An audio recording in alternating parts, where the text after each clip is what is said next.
जय हिंद।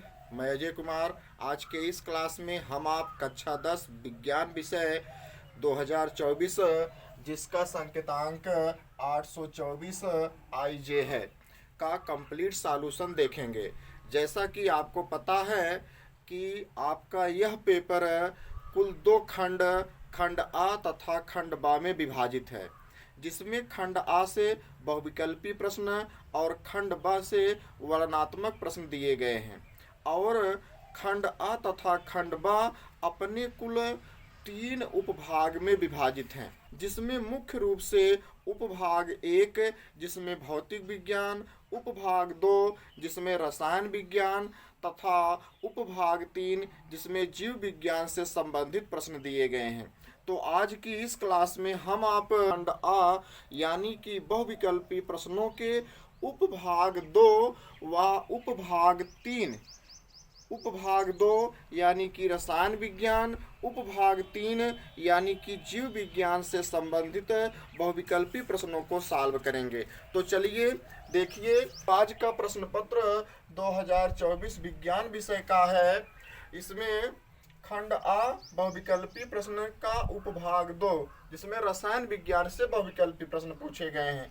तो इस प्रश्न पत्र का 8वां प्रश्न यानी कि उपभाग 2 का पहला प्रश्न देखिए दिया गया है। मेथेन का संरचनात्मक सूत्र है।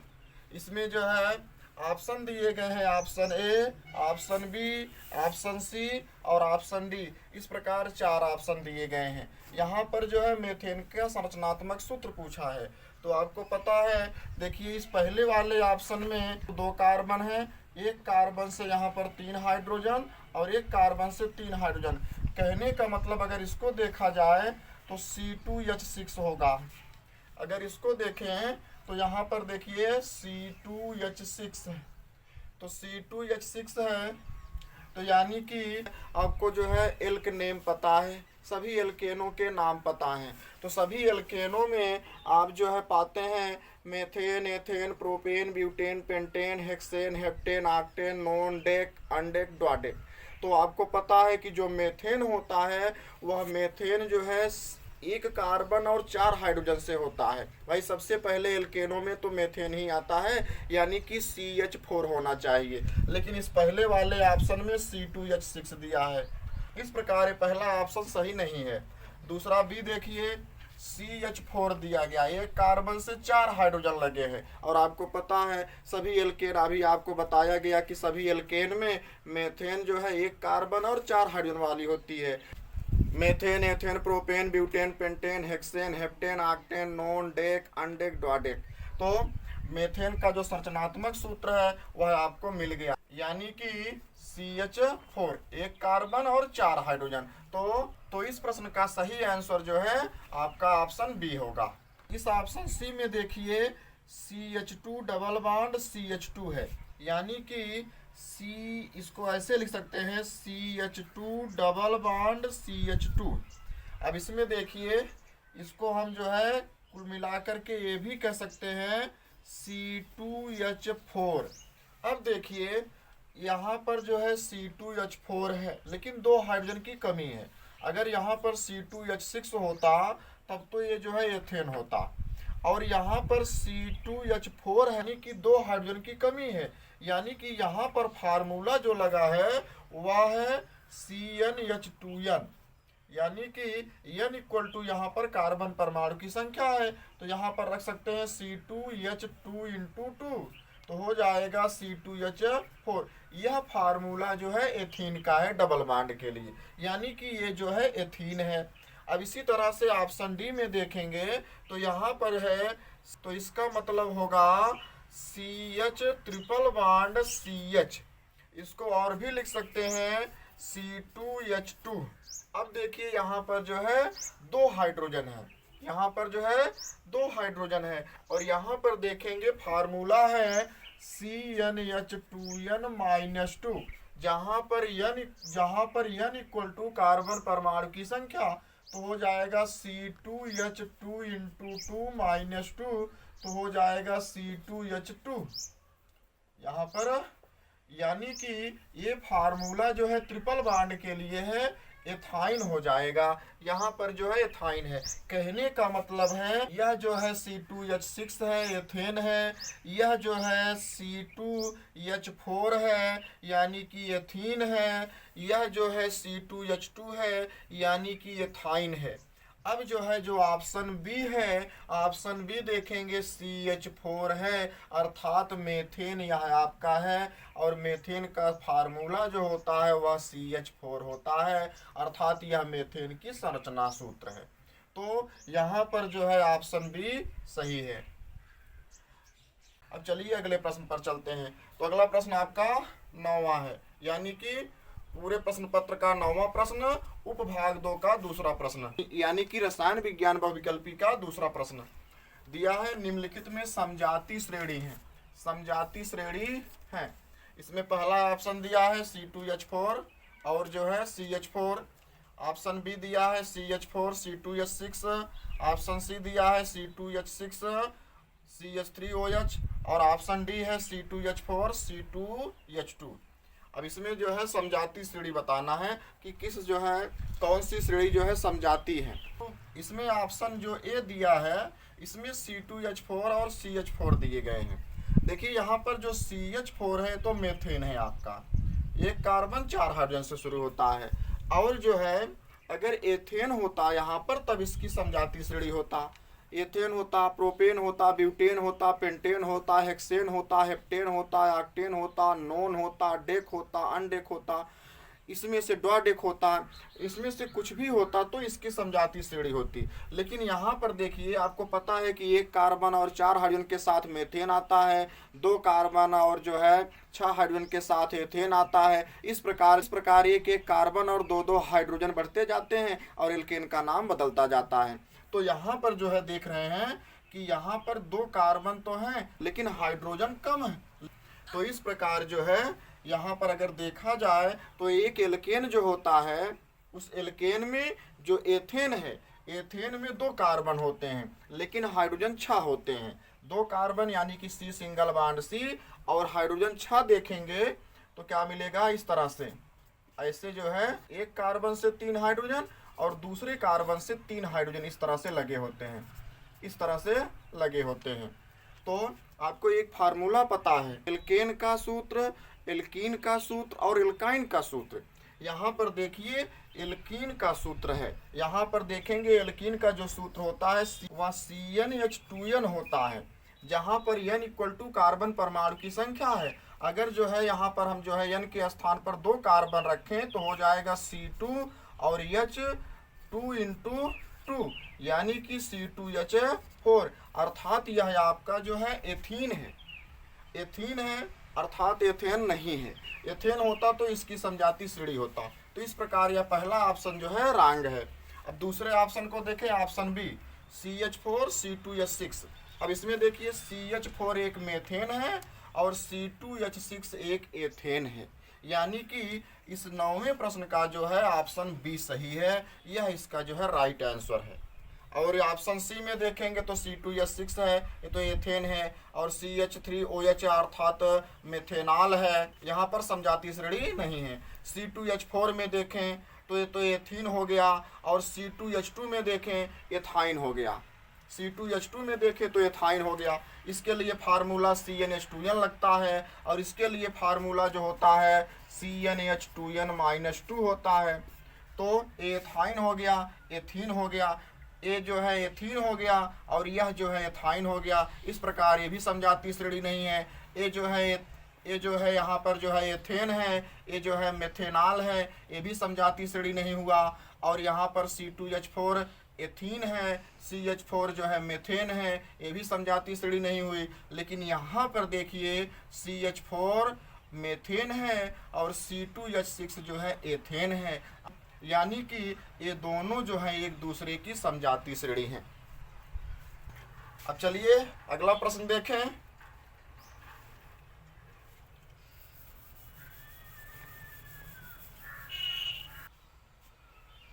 अगला प्रश्न आपका है लेड नाइट्रेट का रासायनिक सूत्र है। यहाँ पर ऑप्शन ए दिया है PbNO3 का टेकन ट्वाइस, ऑप्शन बी है PbO, ऑप्शन सी है PbNO2 का टेकन ट्वाइस और ऑप्शन डी है PbNO2। तो देखिए यहाँ पर जो ऑप्शन ए है PbNO3 का टेकन ट्वाइस, यही ऑप्शन आपका जो है सही है। लेड नाइट्रेट का जो रासायनिक सूत्र होता है वह जो है PbNO3 का टेकन ट्वाइस होता है, लेड नाइट्रेट है। तो यहाँ पर देखिए NO3 में यहाँ जो 3 है, NO3 में ये जो 3 है ये नाइट्रेट समूह को दिखाती है, इसलिए यह जो है नाइट्रेट बनाएगी और ये जो Pb है लेड है, तो यह जो है लेड नाइट्रेट होगा, अर्थात लेड नाइट्रेट का रासायनिक सूत्र आपका PbNO3 का टेकन ट्वाइस होता है। ऑप्शन ए सही है। अब चलिए प्रश्न संख्या 11 पर। तो देखिए शुद्ध जल का pH मान है। एक चीज आपको पता है कि जो शुद्ध जल होता है, शुद्ध जल रंगहीन, गंधहीन, स्वादहीन होता है। अब जो है अगर वह रंगहीन है, गंधहीन है और स्वादहीन है तो वह जो है उदासीन होगा, और कोई भी पदार्थ जो उदासीन होता है उसका pH मान 7 होता है। तो यहाँ पर जो है शुद्ध जल का pH मान 7 होगा, यानी कि ऑप्शन सी सही है।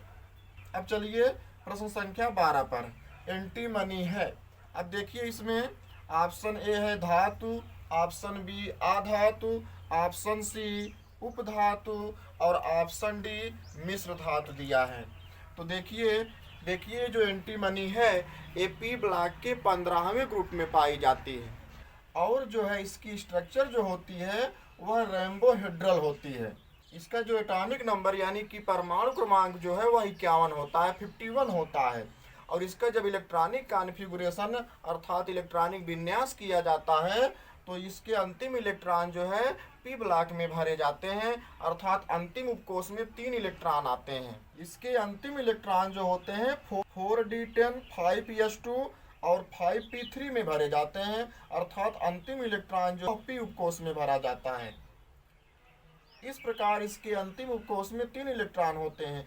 इस आधार पर एंटीमनी जो है अधातु होनी चाहिए, परंतु यहाँ पर जो एंटीमनी है वह जो है एक एक्सेप्शन है, अर्थात एक अपवाद स्वरूप है, इसलिए यहाँ पर जो एंटीमनी है उपधातु होती है। अर्थात जो है प्रश्न संख्या 12वां का सही आंसर जो होगा वह ऑप्शन सी है, अर्थात उपधातु है। ना तो यह जो है धातु है और ना अधातु है और ना ही ये मिश्र धातु है, बल्कि ये जो है एक एक्सेप्शन का कार्य करती है, इसलिए यह जो है एक उपधातु होती है, मेटलाइट्स होती है। चलिए अगला प्रश्न जो है 13वां यहाँ दिया है। निम्नलिखित रासायनिक समीकरण को पूरा कीजिए।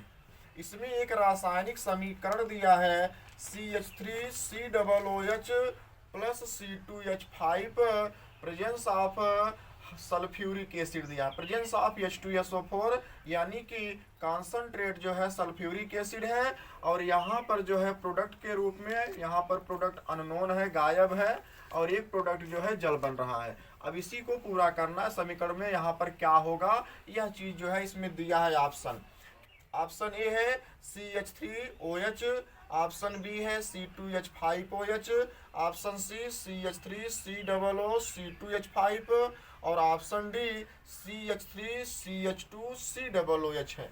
अब यहाँ पर जो है हमको फिलअप क्या करना है, देखिए यहाँ पर दिया है CH3COOH प्लस C2H5OH। इन दोनों की जब क्रिया कराई जाती है तो एक प्रोडक्ट के रूप में जल बनता है और दूसरा प्रोडक्ट क्या बनेगा, इसी को पूरा करना है। किसकी उपस्थिति में? सांद्र सल्फ्यूरिक अम्ल की उपस्थिति में। तो देखिए यहाँ पर ये आपका एथेनोइक एसिड है और यह जो है एथेनॉल है। कहने का मतलब है एथेनोइक एसिड की अब क्रिया जब एथेनॉल से कराई जाती है तो क्या प्राप्त होता है।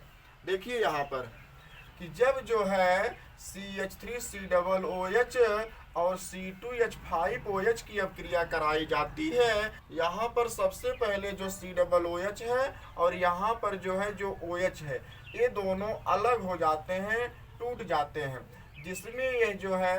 जिसमें ये हाइड्रॉक्सिल आयन जो है जो OH है वह जो है इसके एक हाइड्रोजन से अब क्रिया करके जो है जल बन के निकल जाता है, अर्थात H2O बना करके निकल जाता है। अब बचता क्या है, CH3COO और इधर जो है C2H5 बचता है, यानी कि यहाँ पर हो जाएगा CH3COO और ये जो है C2H5 हो जाएगा।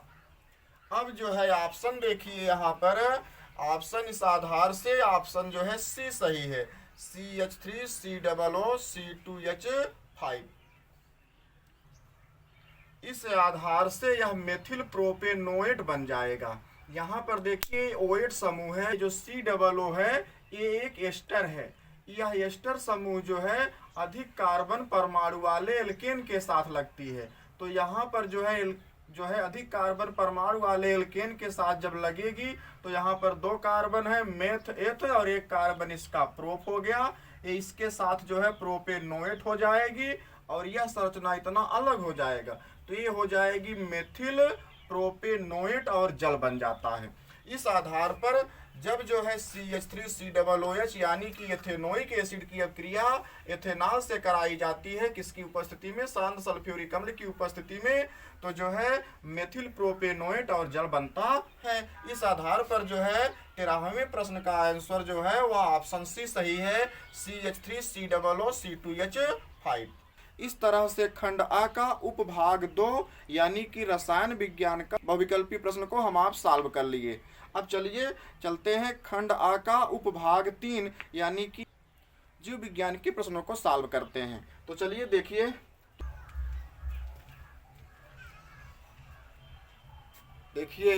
अब खंड आ का उपभाग 3 यानी कि जीव विज्ञान के बहुविकल्पी प्रश्न। तो देखिए इसमें 14वां प्रश्न दिया है, कोशिकी प्रक्रम में ऊर्जा मुद्रा है। इसमें ऑप्शन ए दिया है माइटोकांड्रिया, ऑप्शन बी दिया है एटीपी, ऑप्शन सी दिया है ग्लूकोज और ऑप्शन डी दिया है पायरुवेट। तो देखिए माइटोकांड्रिया अनाक्सी श्वसन यानी कि ऑक्सीजन की अनुपस्थिति में 6 कार्बन परमाणु वाले कार्बोहाइड्रेट्स को 3 कार्बन परमाणु वाले पायरुविक एसिड में कन्वर्ट करके आंतरिक कोशिकाओं में ऊर्जा देने का कार्य करती है। इस प्रकार माइटोकांड्रिया कोशिकी प्रक्रम में ऊर्जा मुद्रा का कार्य करती है, अर्थात 14वें प्रश्न का जो आंसर होगा वह ऑप्शन ए होगा, माइटोकांड्रिया होगा। भाई यही माइटोकांड्रिया ही है जो आंतरिक कोशिकाओं में 6 कार्बन परमाणु वाले कार्बोहाइड्रेट्स को 3 कार्बन परमाणु वाले पायरुविक एसिड में कन्वर्ट करती है। और जब पायरुविक एसिड में यह 6 कार्बन परमाणु वाला कार्बोहाइड्रेट्स अपघटित होता है, कन्वर्ट होता है, तो आंतरिक कोशिकाओं को ऊर्जा मिलती है। इस प्रकार ये जो माइटोकांड्रिया होती है वह कोशिकी प्रक्रम में ऊर्जा मुद्रा का कार्य करती है। तो ऑप्शन ए सही हो जाएगा। अगला प्रश्न है 15वां, पित्तरस का स्राव होता है। तो इसमें ऑप्शन दिया है, ऑप्शन ए है पित्ताशय द्वारा, ऑप्शन बी है यकृत द्वारा, ऑप्शन सी है अग्न्याशय द्वारा, ऑप्शन डी है अमाशय द्वारा। तो देखिए जो ऑप्शन ए है पित्ताशय द्वारा, ये पित्ताशय जो है एक थैली नुमा संरचना होती है। इस पित्ताशय में पित्त रस आकर के इकट्ठा होते हैं। अब दूसरा ऑप्शन बी दिया है यकृत द्वारा। देखिए जो यकृत कोशिकाएं हैं हमारे शरीर में सबसे बड़ी ग्रंथि के नाम से जानी जाती हैं और इन्हीं यकृत कोशिकाओं के द्वारा पित्त रस का स्राव होता है। अम्लीय भोजन को क्षारी बना करके उनका अच्छे से पाचन की क्रिया को कराने के लिए इन्हीं यकृत कोशिकाओं के द्वारा तरल पदार्थ के रूप में पित्त रस का स्रावण किया जाता है, पित्त रस का निर्माण किया जाता है, पित्त रस का स्राव किया जाता है और यह पित्त रस यकृत कोशिकाओं द्वारा स्रावित होकर के पित्ताशय में आकर के इकट्ठा होता है। तो इस प्रकार जो है पित्त रस का जो स्राव होता है वह यकृत कोशिकाओं द्वारा होता है, अर्थात यकृत ग्रंथियों द्वारा होता है। अम्लीय भोजन होते हैं, उस अम्लीय भोजन का पाचन हमारे अमाशय में अथवा छोटी आंत अथवा बड़ी आंत में अच्छे से नहीं हो पाता है अथवा इनका पाचन नहीं हो पाता है। तो उस अम्लीय भोजन को क्षारी बनाने के लिए यकृत कोशिकाएं जो है एक विशेष प्रकार के तरल रस का स्रावण करती हैं। यही तरल रस जो है पित्त रस के नाम से जाना जाता है, जो आकर के पित्त नामक थैली में जो आकर के पित्ताशय नामक यानी कि गाल ब्लैडर में आकर के इकट्ठा होता है। अब जैसे जैसे जो है उस पित्त रस की आवश्यकता पड़ती है वैसे वैसे वह पित्त रस पित्ताशय से निकल करके आता है, जिसके कारण जो है अम्लीय भोजन जो है क्षारीय माध्यम में परिवर्तित हो जाता है और ऐसे क्षारीय भोजन का जो है पाचन हमारे छोटी आंत अथवा बड़ी आंत के द्वारा सुगमतापूर्वक होता है। तो इस प्रकार जो है पित्त रस का स्राव जो है यकृत कोशिकाओं द्वारा होता है। यहाँ पर जो है 15वें प्रश्न का जो आंसर होगा वह ऑप्शन बी होगा, यकृत द्वारा होगा। ये जो है यहाँ पर ऑप्शन बी होगा। यहाँ पर ऑप्शन सी है अग्न्याशय द्वारा। आपको पता है कि अग्न्याशय ग्रंथियां जो है इंसुलिन का स्रावण करती हैं। और यहाँ पर अमाशय द्वारा दिया है, तो अमाशय जो होता है वह जठर रस को स्रावित करता है। तो यहाँ पर अग्न्याशय इंसुलिन को स्रावित करती हैं, अमाशय जठर रस को स्रावित करती हैं और जो है यकृत जो होता है वह पित्तरस को स्रावित करता है। और पित्ताशय एक थैली नुमा संरचना होती है जिसमें पित्तरस आकर के इकट्ठा होता है। तो कहने का मतलब आपका जो प्रश्न है पित्तरस का स्राव होता है वह यकृत द्वारा होता है। अगला प्रश्न आपका 16वां है, पराग कोश में होते हैं। ये जो पराग कोश होता है पुष्पों के नर जननांगों पर पाया जाता है या पुष्पों के नर जननांगों पर बनते हैं और इन्हीं पराग कोश के अंदर जो है छोटे छोटे कण के आकार की संरचना बनती है जिसे पराग कण कहा जाता है। तो कहने का मतलब यहाँ पर देखिए, हाँ, ये जो पराग कण होते हैं इन्हीं पराग कण को लघु बीजाणु भी कहा जाता है और यही पराग कण जो है परागण की क्रिया में परागित होकर के पुष्पों के मादा जननांग की वर्तिकाग्र तथा वर्तिका से होते हुए अंडाशय तक पहुँचते हैं और संयुग्मन तथा निषेचन की क्रिया में जो है बीजांड का फॉर्मेशन करते हैं, ओव्यूल का फॉर्मेशन करते हैं। कहने का मतलब प्रश्न संख्या 16 पराग कोश में होते हैं। तो इसमें ऑप्शन दिया है वाह्यदल, ऑप्शन बी है अंडाशय, ऑप्शन सी है बीजांड और ऑप्शन डी दिया है परागकण। तो इस प्रश्न का सही आंसर जो है ऑप्शन डी है परागकण, यानी कि पराग कोश जो है पुष्पों के नर जननांगों पर पाए जाते हैं और इन्हीं पराग कोश के अंदर छोटे छोटे कण के रूप में पराग कण का निर्माण होता है, अर्थात पराग कोश के अंदर या पराग कोश में पराग कण पाए जाते हैं। तो 16वें प्रश्न का जो सही आंसर है वह ऑप्शन डी यानी कि पराग कण है। चलिए अगला प्रश्न आपका 17वां दिया है, पत्तियों पर कलियां विकसित होती हैं। इसमें ऑप्शन दिया है ए पुदीना में, ऑप्शन बी आलू में, ऑप्शन सी ब्रायोफिलम में, ऑप्शन डी इनमें से सभी। तो देखिए पत्तियों पर कलियां विकसित होती हैं। यहाँ पर देखिए तो जो है जो ब्रायोफिलम के पौधे होते हैं, ये जो ब्रायोफिलम होते हैं इन्हीं ब्रायोफिलम के पौधों की पत्तियों पर जो है कलियां विकसित होती हैं, कलियां बनती हैं। बाकी जो पुदीना है, पुदीना और आलू देखेंगे तो इन पुदीना और आलू के पौधों की पत्तियों पर जो है कलियां नहीं विकसित होती हैं, कलियां नहीं पाई जाती हैं। बड अथवा जिसे आप बड कहते हैं, जिसे आप बड अथवा मुकुल कहते हैं, ये बड अथवा मुकुल नहीं बनते हैं। क्योंकि देखिए ये जो पुदीना और आलू होते हैं, इस पुदीना और आलू में मुख्य रूप से जो है मुकुलन की क्रिया द्वारा जनन नहीं होता है। तो देखिए जो पुदीना और आलू है, ये जो ऑप्शन ए है पुदीना और जो ऑप्शन बी आलू है, इस पुदीना और आलू में जो है मुकुलन की क्रिया यानी कि बडिंग प्रोसेस में जनन नहीं होता है। मुकुलन की क्रिया में ही पत्तियों पर जो है कलियां विकसित होती हैं, बड आते हैं और यही बड जो है धीरे धीरे लंबाई में विकसित होते जाते हैं, वृद्धि करते जाते हैं। जैसे जैसे ये बड जो है लंबाई में वृद्धि करते हैं वैसे वैसे जो है मातृ कोशिका यानी कि पुरानी पत्तियों से अलग होते जाते हैं। एक ऐसी अवस्था आती है कि उस पुरानी पत्तियों पर जो है राइजोम जैसी संरचना बना लेते हैं और जो है विकसित होकर के एक नया पौधा बना लेते हैं। तो यहाँ पर देखिए जो ब्रायोफिलम के पौधे होते हैं, इस ब्रायोफिलम के पौधों में मुकुलन की क्रिया द्वारा जनन होती है और ये जो मुकुलन की क्रिया है जिसे बडिंग प्रोसेस कहते हैं, जिसे बड का निर्माण होता है, अर्थात यही बड जो है ब्रायोफिलम के पौधों में जनन काल के समय छोटे छोटे जो है कली के रूप में विकसित होते हैं, छोटे छोटे बड के रूप में विकसित होते हैं, जो धीरे धीरे जो है लंबाई में वृद्धि करते जाते हैं और जो है जड़ के रूप में राइजोम को विकसित करते हैं। एक ऐसी अवस्था आती है कि ये लंबाई में वृद्धि होकर के कई नया पौधा ब्रायोफिलम की पत्तियों पर बना लेते हैं। तो इस प्रकार जो पत्तियों पर कलियां विकसित होती हैं वो ब्रायोफिलम के पौधों की पत्तियों पर मुकुलन की क्रिया में विकसित होती हैं। तो यहाँ पर जो है 17वें प्रश्न का जो आंसर है वह ऑप्शन सी सही है। सही आंसर जो है सी है, ब्रायोफिल्म के पौधे की पत्तियों पर होता है। चलिए प्रश्न संख्या 18 देखिए, एक लिंगी फूल का उदाहरण है। इसमें ऑप्शन दिया है ए पपीते का फूल, ऑप्शन बी गुलाब का फूल, ऑप्शन सी सरसों का फूल और ऑप्शन डी आम का फूल दिया है। देखिए एक चीज आपको बताएं, यहाँ पर जो ऑप्शन बी है गुलाब का फूल, ये गुलाब का फूल जो होता है द्विलिंगी होता है, बाइसेक्सुअल होता है। ये जो सरसों का फूल होता है ये भी बाइसेक्सुअल होता है, द्विलिंगी होता है। और ये जो आम का फूल होता है ये भी जो है बाइसेक्सुअल द्विलिंगी होता है। लेकिन यहाँ पर पपीते का अगर फूल देखा जाए तो पपीते का फूल जो होता है वह एक लिंगी होता है और ये जो है पर परागण की क्रिया करते हैं और पर परागण की क्रिया में इनमें संयुग्मन तथा निषेचन होता है, जिसके फलस्वरूप बीजांड का निर्माण होता है, ओव्यूल का फॉर्मेशन होता है। एक लिंगी फूल का उदाहरण जो है वह पपीते का फूल है, यानी कि प्रश्न संख्या 18वें का ऑप्शन ए सही है, पपीते का फूल, ए ऑप्शन सही है। चलिए प्रश्न संख्या 19 देखिए, एक स्वस्थ मनुष्य में सामान्य रक्तदाब होता है।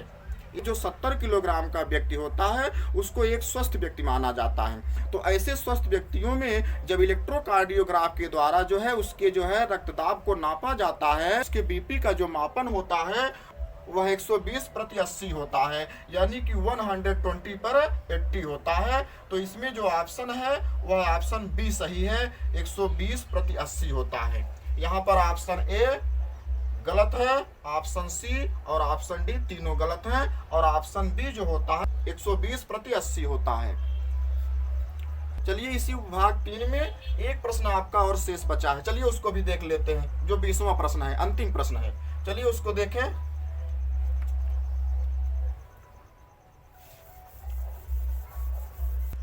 चलिए देखिए अगला प्रश्न आपका 20वां है, निम्नलिखित में कौन सा आहार श्रृंखला का निर्माण करता है।